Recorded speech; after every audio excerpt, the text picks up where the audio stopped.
The great hall on Earth's orbital station buzzed with laughter and celebration.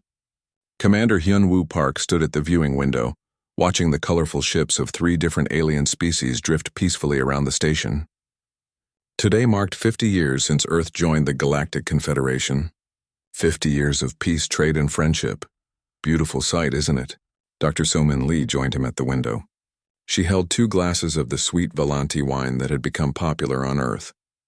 The purple liquid sparkled like tiny stars. Hyun-woo took the glass and smiled. I never thought I'd see the day when alien ships would feel like home. Through the window they could see the elegant curves of Volanti trading vessels. The Volanti were the first aliens to contact Earth. They looked like tall, thin humans with silver skin and large, kind eyes. They brought medicine that could cure diseases Earth had fought for centuries. In return, humans shared their music and art. The Volanti loved human creativity. Near the Volanti ships floated the massive research stations of the Corvain. These aliens looked like walking trees with intelligent faces. They were scholars who had helped Earth build faster-than-light engines. Without the Corvain, humans would still be trapped in their own solar system. The Corvain valued human curiosity and quick thinking. The third group of ships belonged to the Mishran. These aliens were artists and diplomats. They looked like large butterflies with shimmering wings and gentle voices. They taught humans how to speak with other species and how to be part of the galactic community. They said humans had a special gift for understanding others. Commander Park, Admiral Jin-ho Kim approached them with a concerned expression. Unlike the others at the party, he wore his full military uniform. I need to speak with you. So-min noticed his serious tone. Is something wrong? Jin-ho looked around the celebrating crowd, then lowered his voice. Our scout ships have detected unusual movement in the outer systems. Large fleets moving in formation. Pirates? Hyun-woo asked. No, these are military formations. Organized, disciplined. Jin-ho pulled out a small device that projected a star map. Red dots showed the movement of unknown ships. They're coming from Drakmori space, So-min frowned. The Drakmori Empire was a group of warrior species that lived far from Earth. They had joined the Confederation recently but kept to themselves. Most peaceful species didn't trust them, but the Confederation believed in giving everyone a chance. Maybe they're just conducting exercises, Hyun-woo suggested. Jin-ho shook his head. The formations are too large for exercises, and they're moving toward the territories of our allies. He pointed to areas on the map where Volanti, Corvain, and Mishran worlds were located. Before they could discuss further, Captain Yoonji Choi appeared beside them. She was Earth's best intelligence officer, known for appearing and disappearing like a shadow. Admiral Kim is right to be concerned. My sources say the Drakmori have been building warships for months. But why would they want to fight? So-min asked. The Confederation has brought peace to this entire region of space. Yoonji's expression was dark. Some species see peace as weakness. The Drakmori believe in strength through conquest. They think the Confederation makes everyone soft. Hyun-woo set down his wine glass. The celebration suddenly felt wrong. What do our allies think about this? That's the problem, Jin-ho said. I've warned them, but they don't want to believe it. The Volanti say violence is never the answer. The Corvain think we can solve everything through discussion. The Mishran believe art and culture will change the Drakmori's hearts. So-min looked out at the peaceful ships again. They've never known real war. They've been safe for so long. Unlike humans, Yoonji said quietly, we remember what war looks like. Earth had spent centuries fighting itself before reaching the stars. Humans knew about war, violence, and the terrible things intelligent beings could do to each other, but when they joined the Confederation, they had promised to leave those dark days behind. We should increase our defenses, Jin-ho urged. Build more warships. Train more soldiers, Hyun-woo sighed. The other Confederation members won't like that. They'll think we're becoming aggressive again. Better aggressive than dead, Yoonji muttered. Across the hall, a Volanti diplomat named Veltar approached their group. His silver skin reflected the party lights as he glided over on his long legs. My friends, why do you look so serious on this happy day? Jin-ho started to explain about the Drakmori movements, but Veltar raised a gentle hand. Admiral Kim, we have discussed this before. The Drakmori are simply exploring their borders. All species have the right to move their ships through space. But the numbers, Jin-ho began. Numbers do not make intent, Veltar interrupted kindly. We must not let fear poison our hearts against our newest Confederation members. A Corvain scholar named Corrine joined the conversation. His tree-like body swayed as he spoke in his deep, slow voice. The Drakmori have much to learn about peaceful cooperation. We should send them teachers, not threats. What if they don't want to learn? Yunji asked. A Mishran diplomat floated over, her beautiful wings catching the light. All beings want beauty and harmony, Mishara sang in her musical voice. We simply must show them a better way. Somin felt frustration building in her chest. These aliens were wonderful friends, but they had never faced real danger. They had never seen what happened when evil beings chose violence over peace. I hope you're right, Hyunwoo said diplomatically. As the evening continued, the humans found themselves clustering together. They watched their alien friends laugh and celebrate, sharing stories and gifts. The Volanti gave healing crystals. The Corvain offered books of ancient wisdom. The Mishran performed beautiful songs, but Jinho's star map kept flickering in Hyunwoo's mind. Those red dots moving closer to peaceful worlds. Fleets of warships approaching species who had no experience with real conflict. Later that night, after the party ended, the four humans met in a secure conference room. The celebration had left them all feeling uneasy. We need to prepare, Jinho said firmly. Even if our allies won't, prepare for what? Somin asked. We can't start a war based on suspicious ship movements. We can't let our friends die either, Yunji said. Hyunwoo stared at the display showing the peaceful alien ships docking for the night. Start quietly building up our defenses. Don't tell the aliens. If we're wrong, no harm done. If we're right, we might be the only ones ready to fight, Jinho finished. As they made their plans, none of them realized how little time they had left. Far away in the cold depths of space, Drakmori war fleets were already moving toward their targets.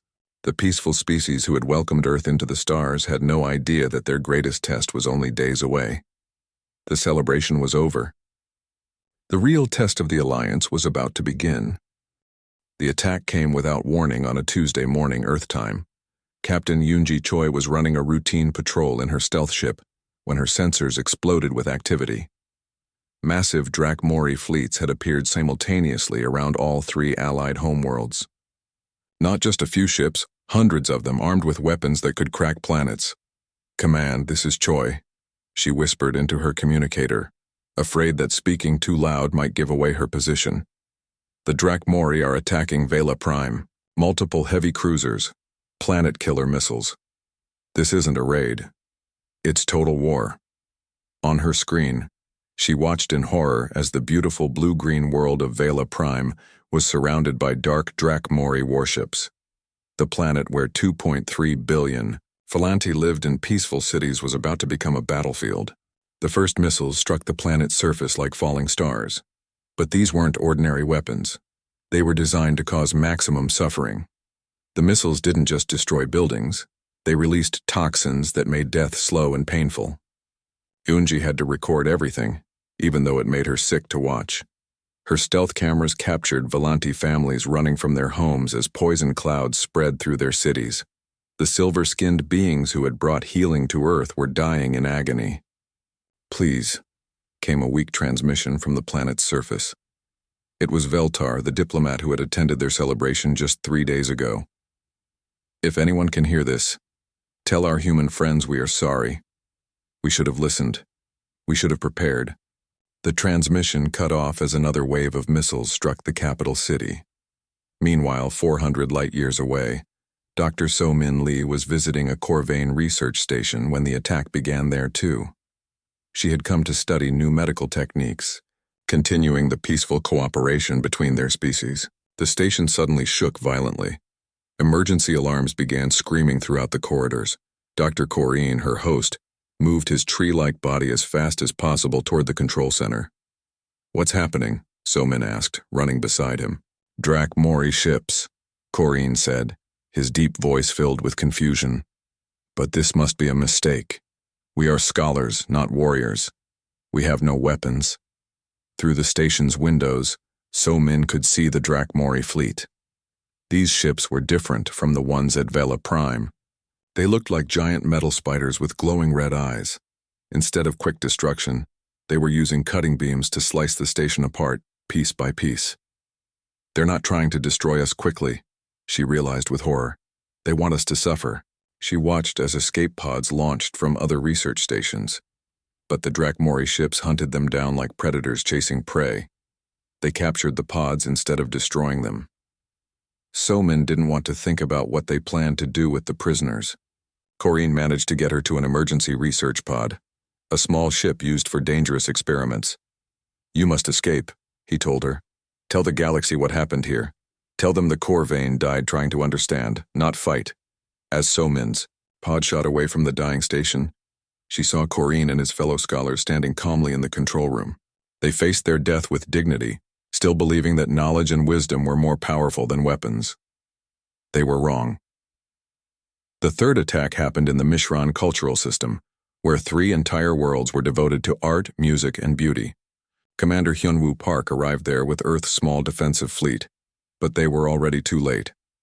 The Drakmori hadn't just killed the Mishran. They had tortured them first. The beautiful butterfly-like beings had been forced to watch. As their art was burned, their music silenced, their culture destroyed. Only then were they allowed to die. Why? Hyunwoo whispered as he stood on the bridge of his ship, looking down at the smoking ruins of what had once been the galaxy's greatest center of culture. Admiral Jin-Ho Kim stood beside him, his face hard as stone. "Because they could. Because we let them." Over the ship's communication system, they heard the final message from Mishara, the diplomat who had sung so beautifully at their celebration. Her voice was broken and weak, but she still tried to sing. "Tell our human friends," she whispered, "that beauty dies when good beings do nothing to protect it. We were wrong to trust only in peace. Some evil cannot be reasoned with." Her song ended forever. In 72 hours, it was over. 3 entire species, Earth's first and dearest friends, were extinct. The Volanti homeworld was a poisoned wasteland. The Corvain research stations were scattered debris. The Mishran cultural worlds were ash and memories. 7 billion beings who had welcomed humanity to the stars were dead. The Drakmori broadcast their victory across the galaxy. Their leader, a creature that looked like a cross between a shark and a spider, spoke in a voice like grinding metal. "Let this be a lesson to all weak species," it declared. "The age of peace is over. The Confederation is dead. Those who submitted to the soft ways of the humans and their pet allies will follow them into extinction." The message was clear. Anyone who had been friends with Earth was now a target. Back on Earth's orbital station, the same place where they had celebrated just days before, the surviving humans gathered in emergency session. The cheerful meeting hall was now dark and cold. Captain Choi played her recordings from Vela Prime. Dr. Lee shared her escape pod's data from the Corvain massacre. Commander Park showed images from the Mishran worlds. Admiral Kim presented the final casualty count. The room was silent for a long time. Finally, Hyunwoo spoke. "The other Confederation members are offering thoughts and prayers." "Thoughts and prayers," Jin-Ho repeated bitterly. "Several neutral species have suggested we negotiate," Yoon-ji added. "They say violence only leads to more violence." "What do they suggest we negotiate?" So-min asked, her voice shaking with rage. "Our friends are dead. There's nothing left to discuss." Outside the station, other alien ships were departing.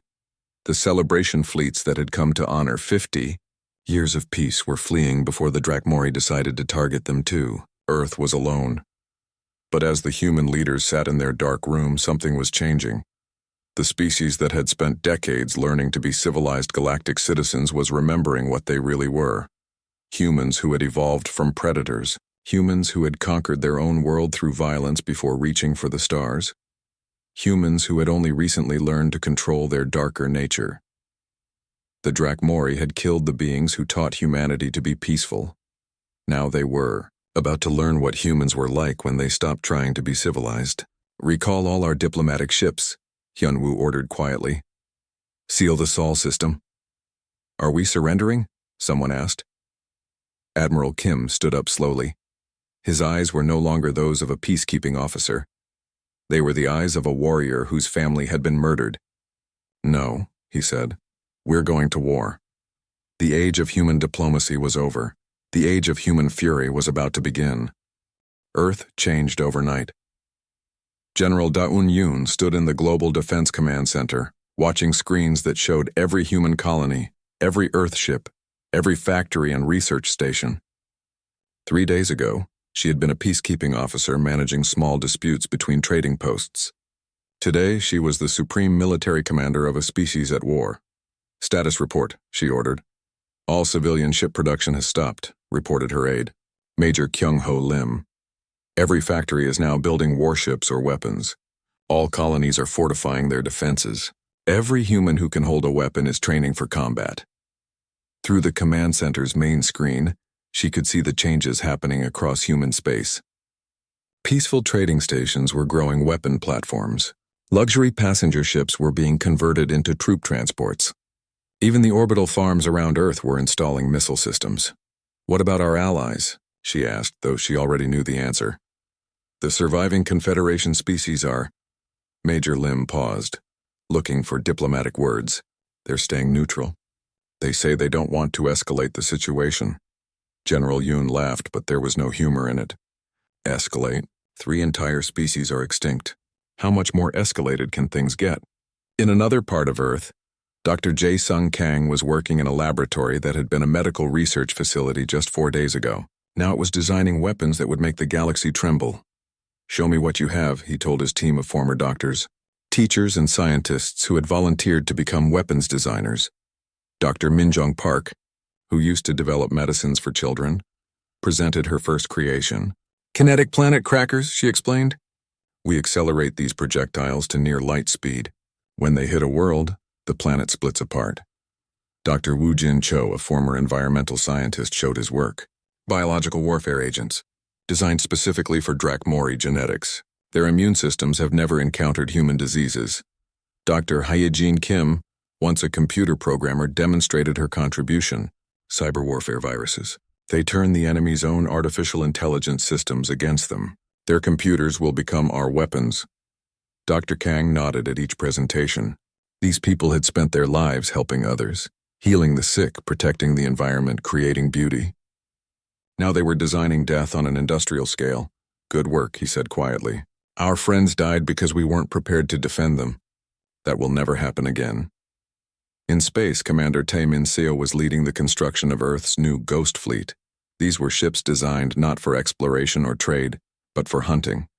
They could move without being detected, strike without warning, and disappear before the enemy could respond. His flagship was called the Veltar's Revenge, named after the Velanti diplomat who had died trying to negotiate with the Drakmori. Every ship in his fleet was named after one of the murdered aliens. "The first squadron is ready for deployment," reported Captain Hyrene Nam, his most skilled pilot. She was young, barely 25, but she had already proven herself as a natural killer. Her fighter was painted black with silver streaks, the colors of Velanti mourning. "Where do we start?" she asked. Commander Seo looked at the star charts showing Drakmori territory. "We start by learning everything about our enemy. We capture some of them alive." "Capture?" Captain Nam sounded disappointed. "I thought we were going to kill them all." "We are," Seo assured her.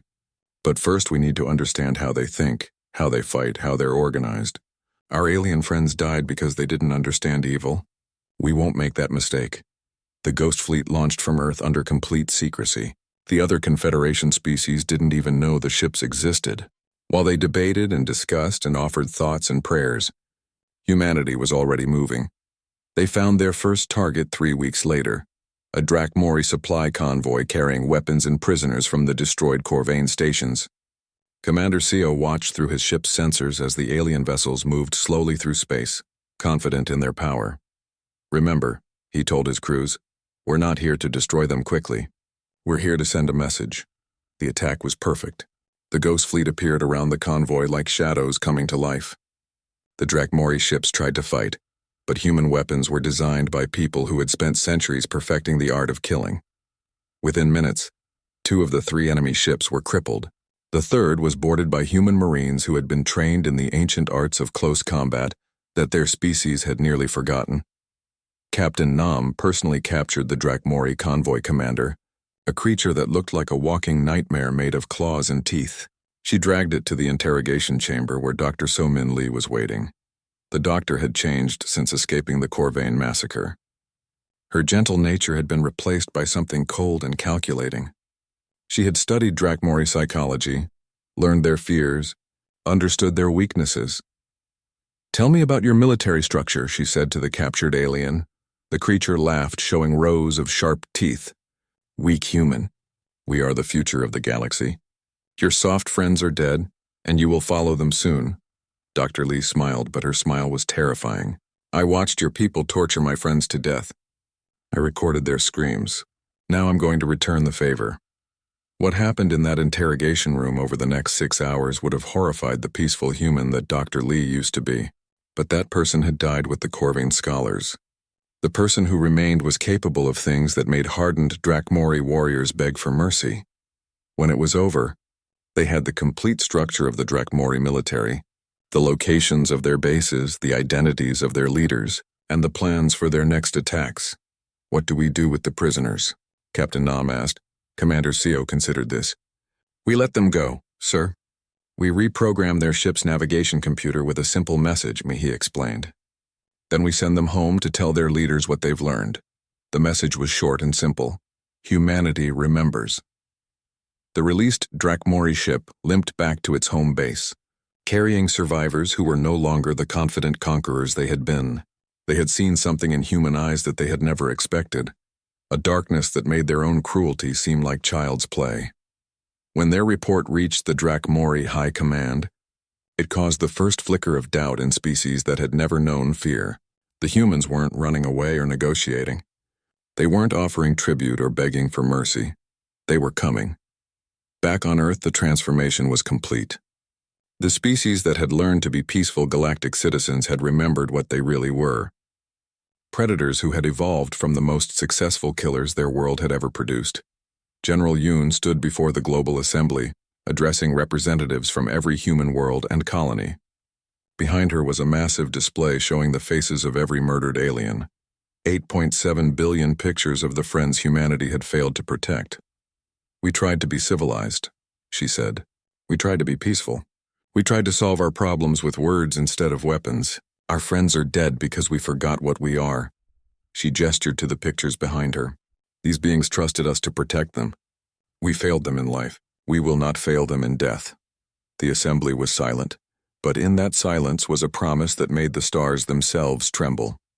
"The Drakmori wanted war," General Yoon continued. "Now they have it. Not a civilized war with rules and mercy and negotiation. A human war. Totalvar. War without limit or restraint." She paused, looking at each representative in turn. "We are no longer trying to be good galactic citizens.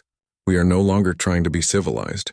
We are what evolution made us, the most dangerous species this galaxy has ever seen, and we are very, very angry." The age of human restraint was over. The galaxy was about to learn why Earth's predators had conquered their own world before reaching for the stars. The galaxy had never seen warfare like this before.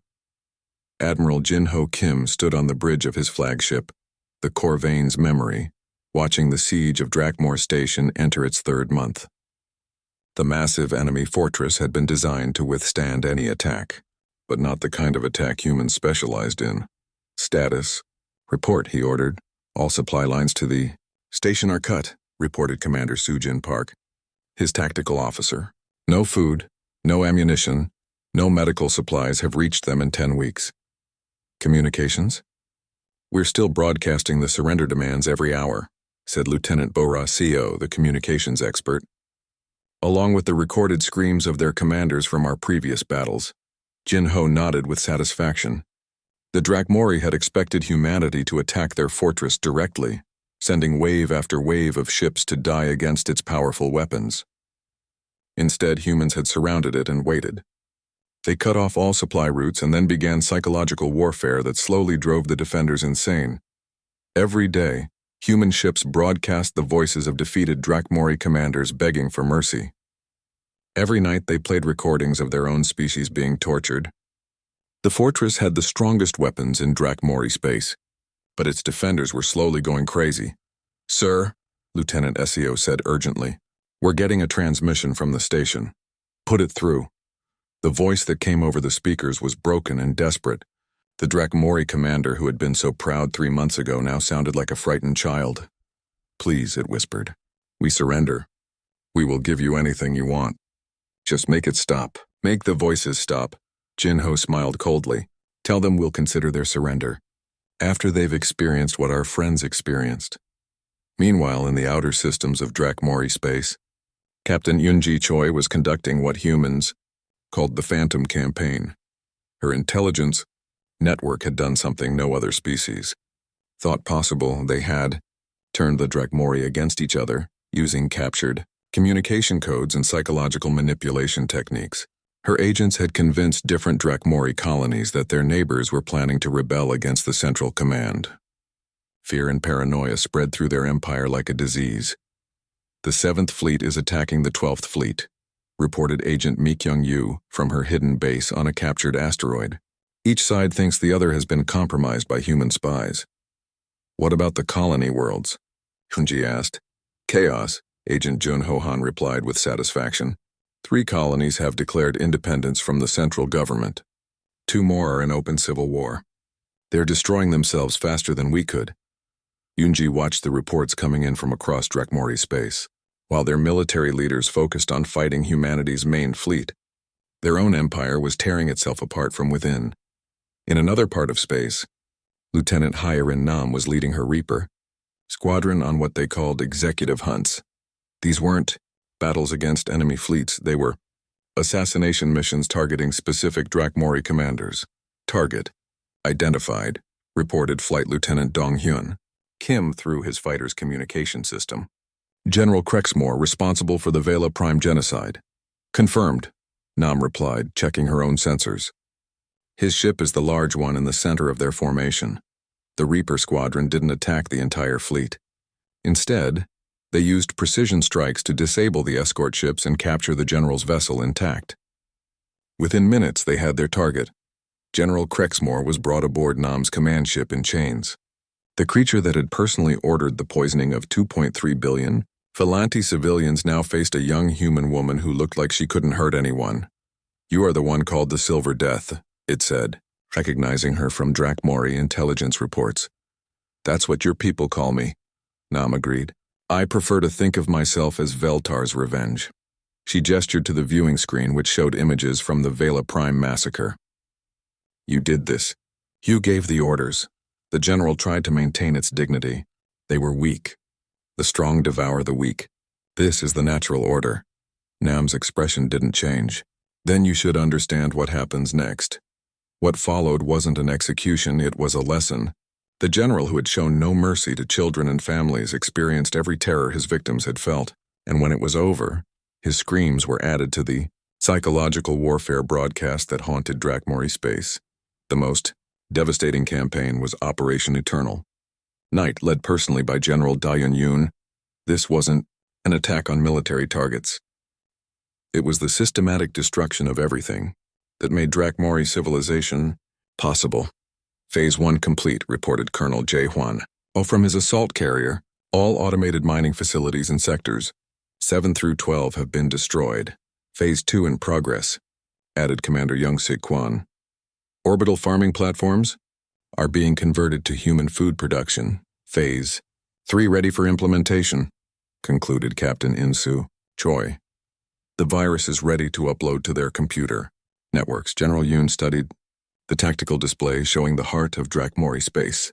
Their capital system contained 12 worlds, each one a center of their military-industrial complex. "Begin the final approach," she ordered. What happened next showed the galaxy how far humanity was willing to go for revenge. The humans didn't just attack the Drakmori capital. They surrounded the entire star system and began systematically dismantling their civilization. Every ship that tried to escape was captured, its crew interrogated, then sent back home with messages describing what awaited them. Every attempt at communication was met with recordings of dying Volanti, Corvain and Mishran voices asking why no one had saved them. The Drakmori who had laughed at mercy discovered that humans could be equally merciless. But the most terrifying aspect of humanity's War wasn't their weapons or tactics, it was their patience. Where other species fought quick, decisive battles, humans were willing to take years to completely destroy their enemies. Dr. Jae Sung Kang's biological weapons didn't kill quickly. They were designed to cause maximum suffering over months or years. His computer viruses didn't just disable enemy systems, they made the Drakmori's own technology turn against them. Commander, Taemin Seo's Ghost Fleet had grown from a few dozen ships to several hundred. They appeared wherever Drakmori forces felt safe, striking without warning and disappearing before retaliation was possible. The psychological impact was devastating. Drakmori warriors who had never known fear became afraid of the dark, afraid of silence, afraid of their own shadows. Every unexplained sound might be humans coming to kill them. Reports of human atrocities spread throughout the galaxy, causing other species to question their own safety. If humans could do this to the powerful Drakmori Empire, what might they do to anyone who crossed them? We need to negotiate, urged the Centauri Council in an emergency session. The humans have gone too far. They won't listen, replied the Andromedan Trade Federation. We've tried to contact them. They ignore all diplomatic messages. What do they want? Asked the Spiral Arm Alliance. The answer came from an unexpected source, Dr. So-Min Lee, speaking at a captured Drakmori communication station that broadcasted to the entire galaxy. This is Dr. Lee of Earth, she said, her voice carrying across thousands of star systems. You want to know what humans want? We want our friends back. We want the 8.7 billion beings who died because we trusted in peace. We want the children who will never grow up, the artists who will never create, the scholars who will never discover new truths. She paused, letting the silence stretch across space. Since we can't have them back, we'll settle for justice. Complete justice. Every Drakmori who participated in the genocides will pay. Every world that supported them will be occupied. Every ship that carried their armies will be destroyed. Another pause.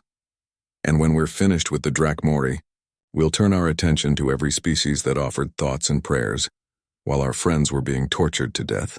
You'll learn that there are consequences for standing by while evil triumphs. The broadcast ended, leaving the galaxy in stunned silence. For the first time in galactic history, an entire civilization was fleeing from humanity.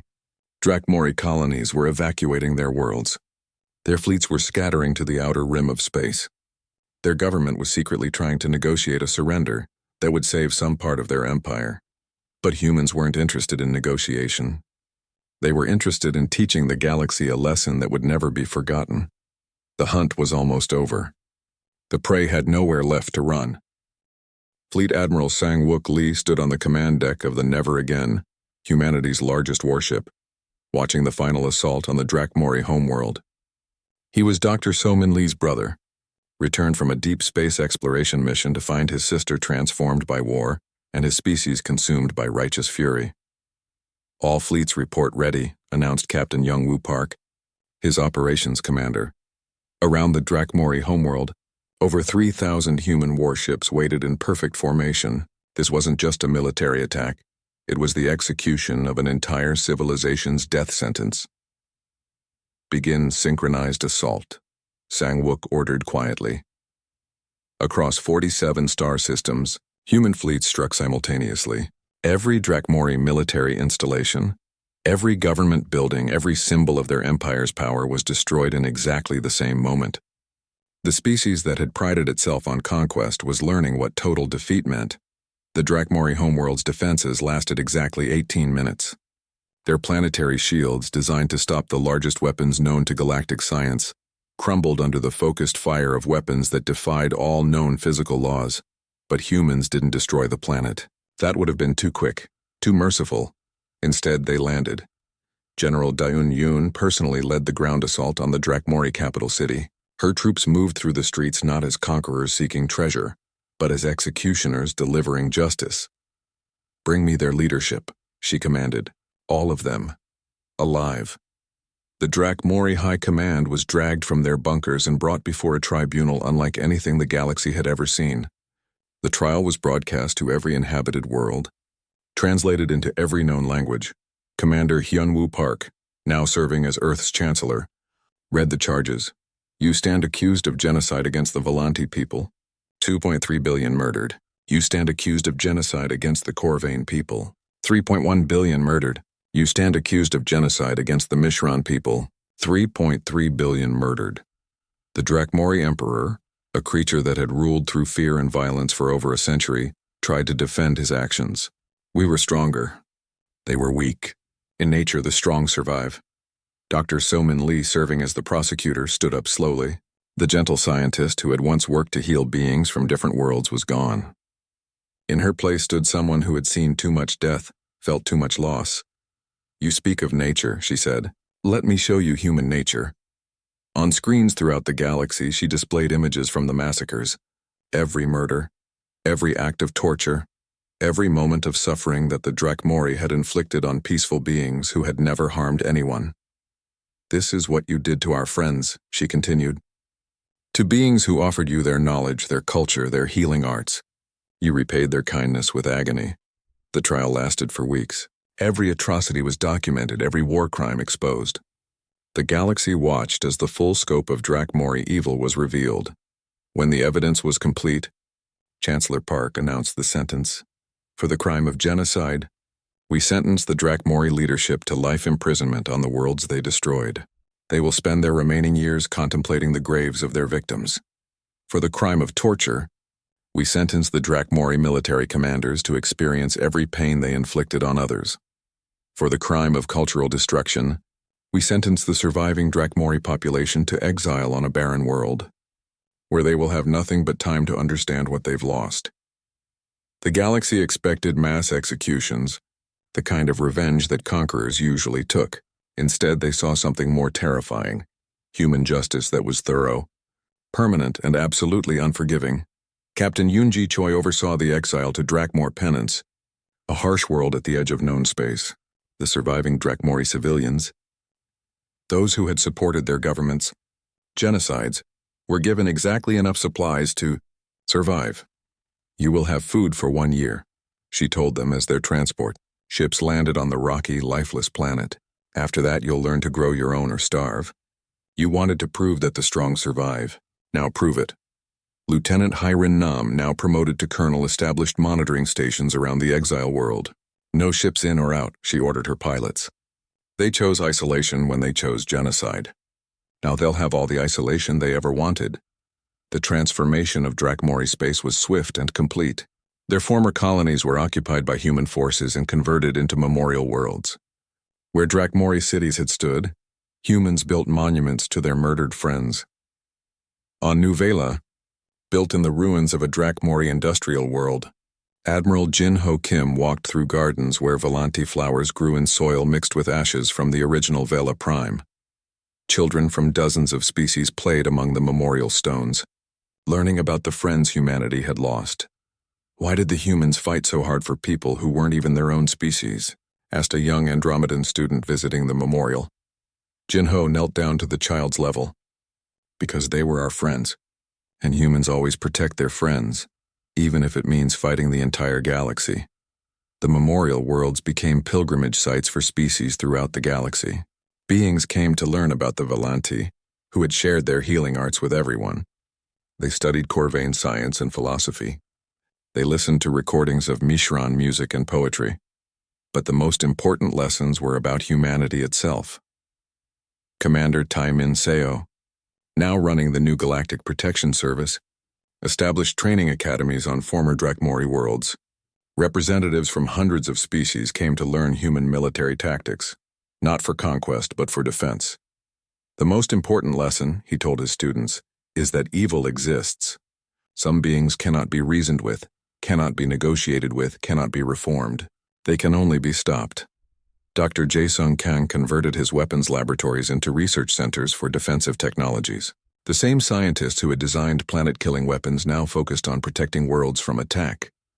We built these terrible things because we had to, he explained to a gathering of galactic leaders. Now we'll teach you how to build defenses so that no one else ever faces what we faced. The new order that emerged from the war was unlike anything the galaxy had known. Humans didn't become conquerors or rulers. Instead, they became protectors, but protectors who had proven beyond any doubt that they could destroy anyone who threatened innocent beings. The Never Again Protocol became galactic law. Any species that committed genocide would face immediate human intervention. The mere threat of human retribution was enough to prevent conflicts that might have led to mass murder. 10 years after the war ended, Chancellor Park stood before the Galactic Assembly, addressing the largest gathering of species in recorded history. "We didn't want this responsibility," he said, looking out at representatives from thousands of worlds. "We wanted to be explorers, traders, students of the universe. The Drakmori forced us to become something else." Behind him, holographic images showed the memorial worlds, the defense academies, the peacekeeping fleets that now patrolled the galaxy. "But we've learned something important," he continued. "Peace isn't the absence of conflict.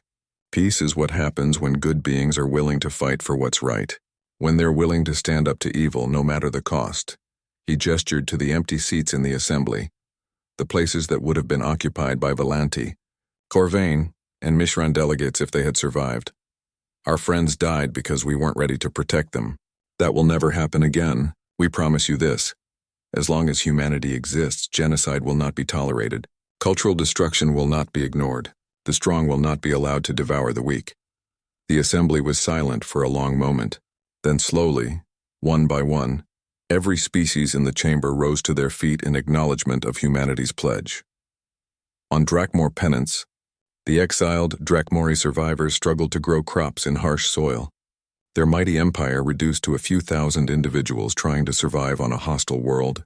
Sometimes their children would ask why they lived in such poverty when the galaxy around them prospered. The answer was always the same: because our parents forgot that some species love their friends more than they fear their enemies. In the memorial gardens of Nuvela, Admiral Kim stood among flowers that bloomed in memory of the dead, watching children from dozens of species play together in perfect safety. When reporters asked him why humanity had fought so hard for extinct aliens, his answer became legendary throughout the galaxy.